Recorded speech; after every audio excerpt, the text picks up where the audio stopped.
Bismillahirrahmanirrahim. Assalamualaikum warahmatullahi wabarakatuh. Ahlan wa sahlan wa marhaban bikum fi qonati.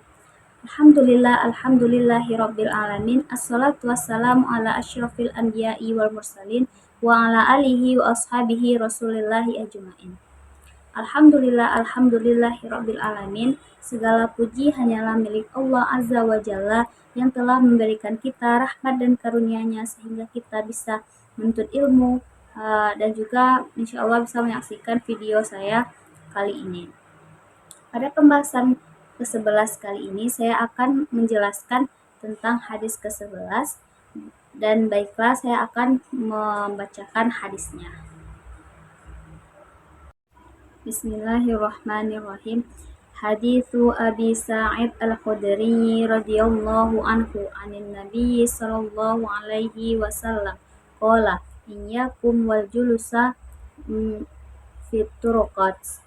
Qalu ya Rasulullah ma lana buddun min majalisina natahaddatsu fiha.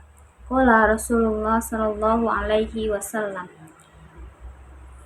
fa idza abaitum illa majlisa fa'atu haqquhu. Qalu ma haqquhu. Qala Rasulullah sallallahu alaihi wasallam waddul basar wa kaful ada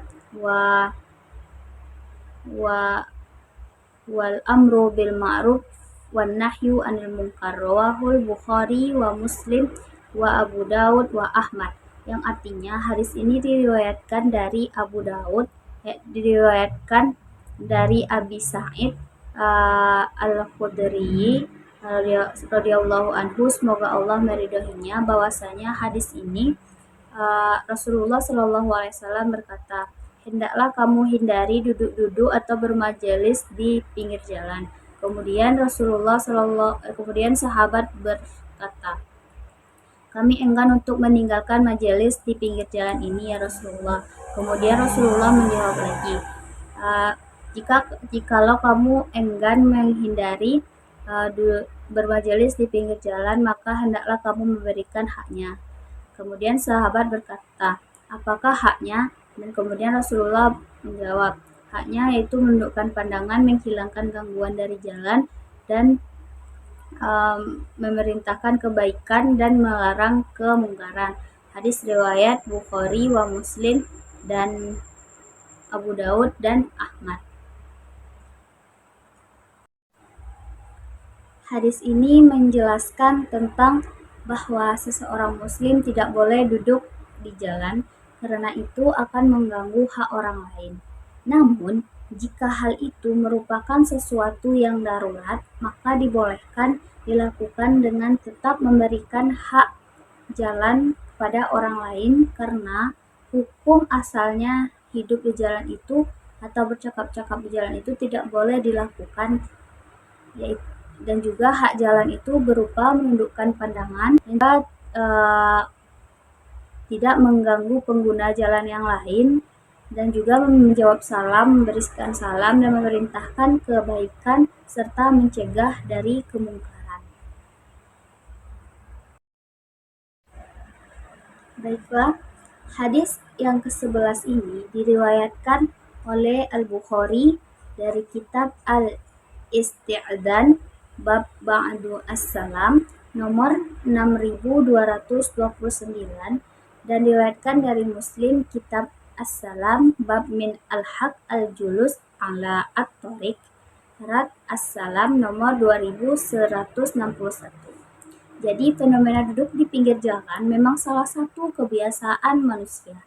Seakan-akan ada sensasi berbeda yang dapat didapatkan manakala berkumpul bersama di pinggir jalan dibandingkan dalam sebuah ruangan. Realita di era modern ini kita saksikan, khususnya anak-anak muda sedang senang menghabiskan waktu-waktunya untuk nongkrong di pinggir jalan, bahkan sebagian membumbui kemaksiatan dengan berbagai macam modelnya.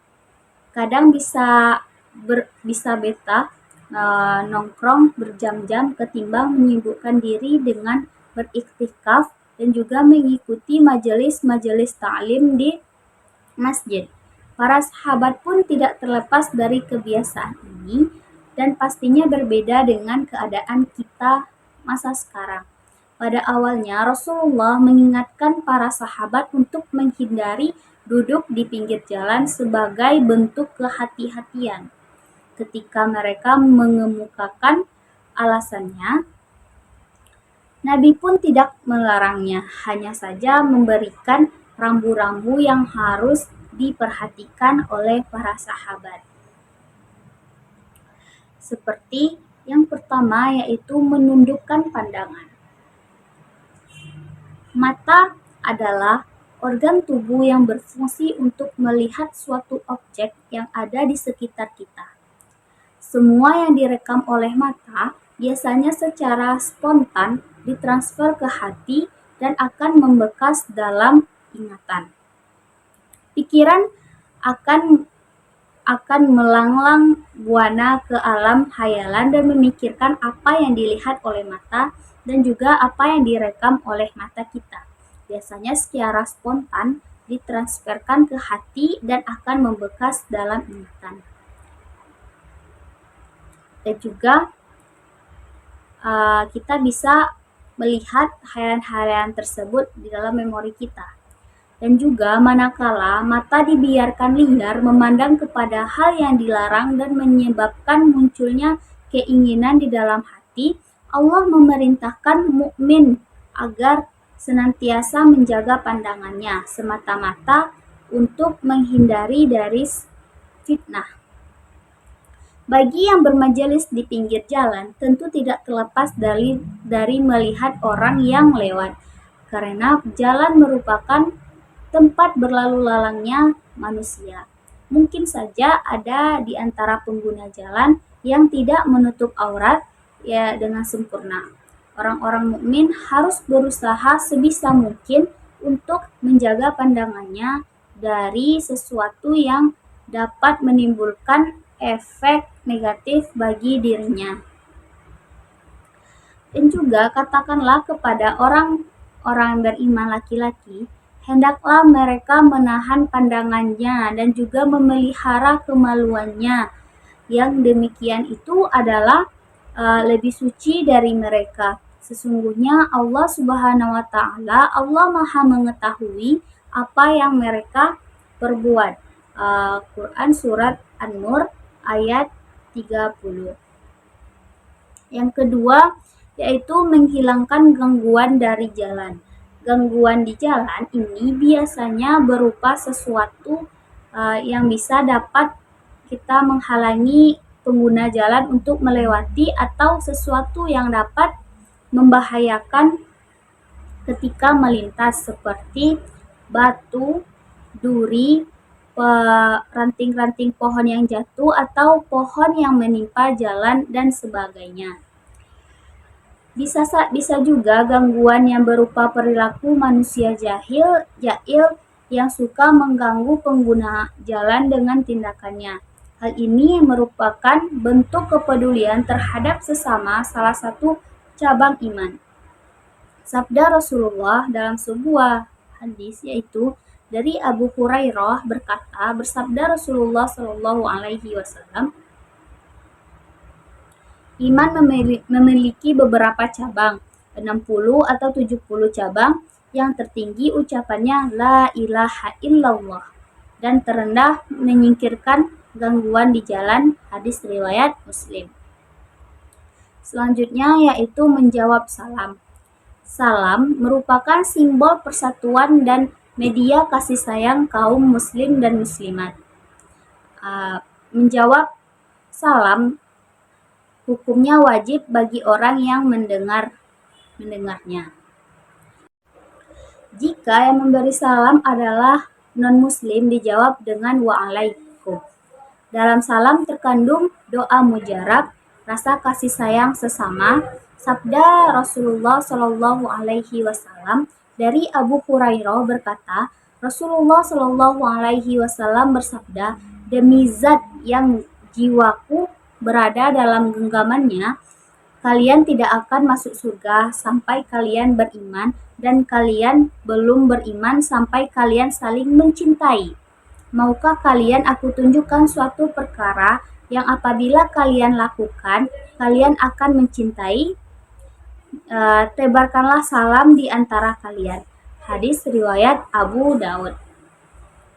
Dan juga yang keempat yaitu menyeru kebaikan, dan kelima yaitu mencegah pada kemungkaran. Aktivitas amar ma'ruf nahi mungkar adalah kunci ungkapan beragama dan para nabi yang diutus oleh Allah Subhanahu wa taala. Menyeru kepada kebaikan dan juga mencegah kepada kemungkaran. Dan juga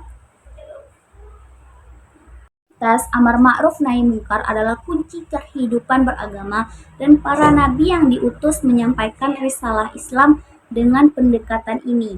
Imam Al-Ghazali di dalam Ihya Ulumiddin menuturkan bahwa amar ma'ruf dan juga nahi mungkar adalah kutub terbesar dalam agama. Begitu penting karena Allah mengutus para nabi.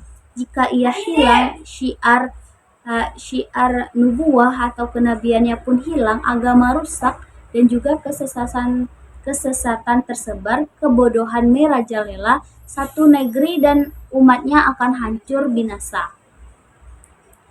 Amar ma'ruf dan juga nahi mungkar merupakan tugas mulia bagi setiap muslim dan muslimat yang akan diberi pahala setiap bersedekah. Sabdanya diriwayatkan dari sahabat Abu Dzar radhiyallahu anhu, wal amru bil ma'ruf shadaqah wa nahi 'anil munkar shadaqah. Rawahul Muslim. Menyeru kepada kebaikan itu merupakan sedekah, dan mencegah kemungkaran itu adalah sedekah. Hadis riwayat Muslim. Wallahu a'lam bishawab.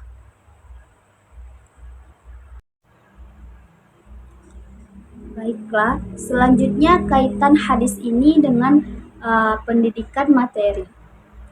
Materi pendidikan yakni dengan menghargai hak orang lain terhadap hak jalan, dan juga metode yang digunakan adalah metode pengajaran yang dapat kita lakukan atau kita gunakan, yaitu dengan metode tanya jawab dan juga diskusi. Hadis ini juga menjelaskan tentang mengenai kurikulum dalam suatu pendidikan, yakni yang harus disesuaikan dengan keadaan pendidik dan juga peserta didiknya. Baik, sekian yang dapat saya sampaikan pada penjelasan hadis ke-11 ini. Semoga kita semua bisa memahaminya dengan baik, terutama pada diri saya sendiri, dan juga semoga bermanfaat untuk kita semuanya. Wa akhirul kalam. Wassalamualaikum warahmatullahi wabarakatuh.